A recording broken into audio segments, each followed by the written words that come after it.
My parents, being from Colombia, South America, come in as immigrants, as many of us do. They come to America to give us as their children a better life. In Colombia, we can sit with law enforcement and have coffee and relax and talk. Over here, they start panicking if they're going to get pulled over.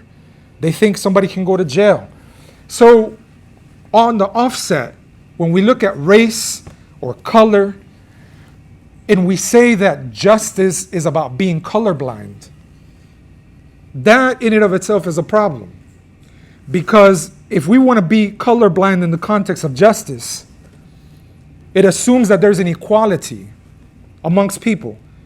But there's not really an equality, because the neighborhood where I grew up, majority African American and Latino, has a different social construct based on the economic situation happening in that neighborhood.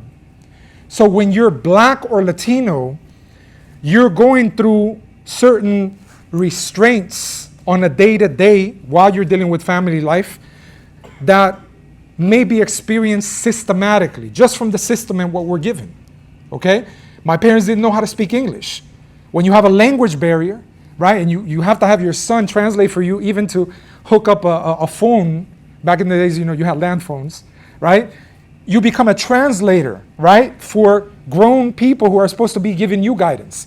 So before we know it, as youth, we're like, man, my parents don't even know where we live.